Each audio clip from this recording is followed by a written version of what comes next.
Howdy Tabletop RPG fans, thank you for supporting this channel. I'm Wrangleme, Grand Poobah of Game Design, and this Review's Day topic is the World's RPG. In 2010, I had just finished working on the Dragoons 20 RPG and published it on my blog. I attended WonderCon and met the publishing team from FST Pulp and bought 2 books, Worlds by Dragon Grey and Planet Zombie by Dag Hunter.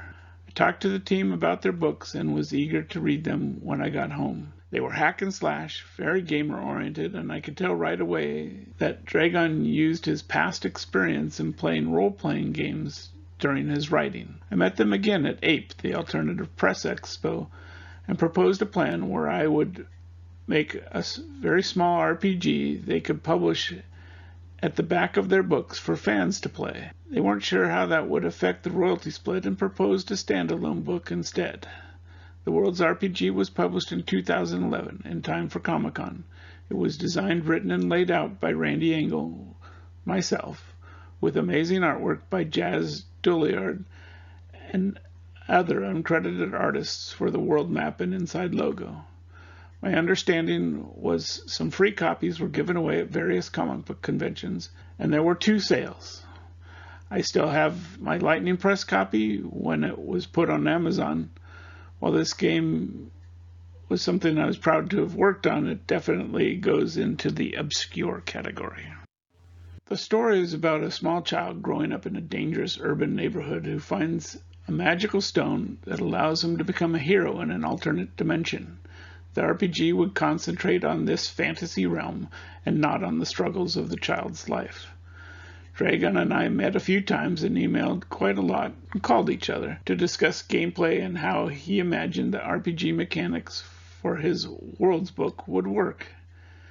This included PC character races, character class systems, magic systems, world settings, world NPCs, and creature encounters. I took careful notes and continued to push on the various systems, the goal being to bring Dragon's vision into a game system that anyone could play. This systemization had a dramatic effect on Dragon's writing for comics and continuing the story, that he now had a much clearer vision about how the world worked. My goal was to do the design and have FST Pulp do the layout in InDesign. Instead, I did all of the work in Serif Page Plus. The budget is effectively nothing, meaning that everyone who worked on the project was doing this for royalty based on sales. This meant it was extremely difficult to find someone to do as much artwork as FST wanted.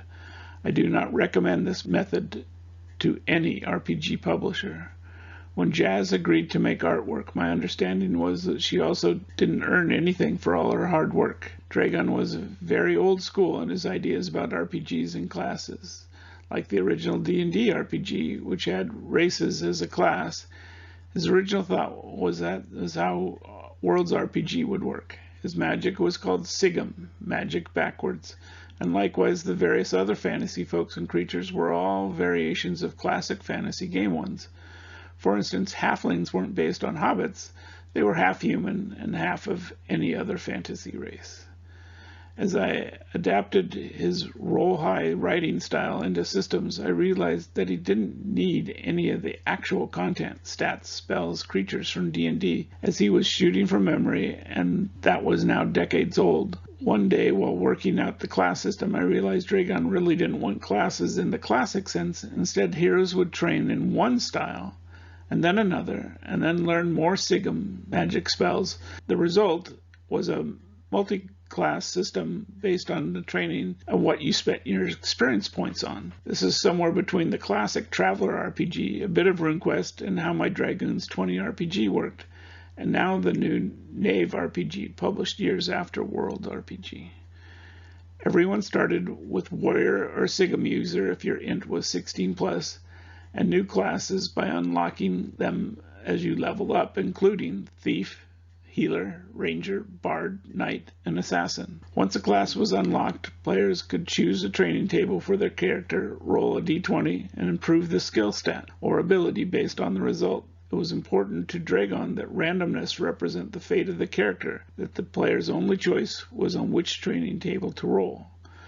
FSD Pulp tried selling copies at various comic book conventions on Amazon Print on Demand and Drive-Thru RPG. It was not a success, which is all too common sad tale about indie publishing.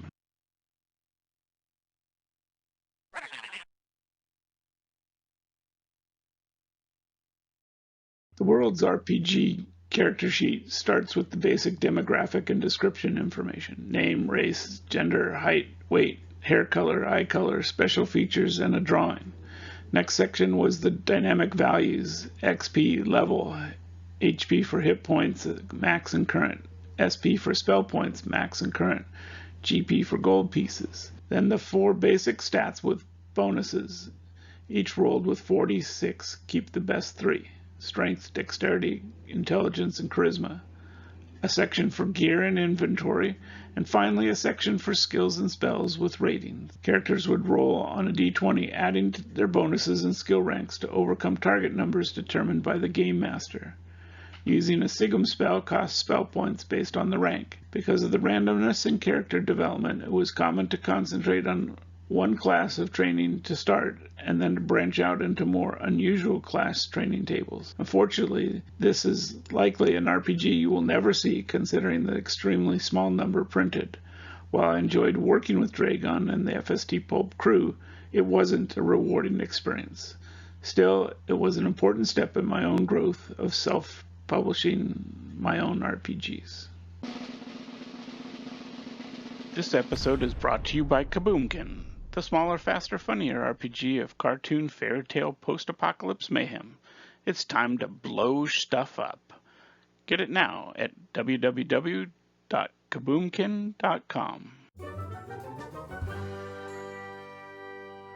Thank you all for watching this episode. Hit like, subscribe, or ring the bell, or Booger will get you. If you want to see more videos like this, go to hopspush.com and buy an RPG or t-shirt. Do good, annoy evil, and bye-bye.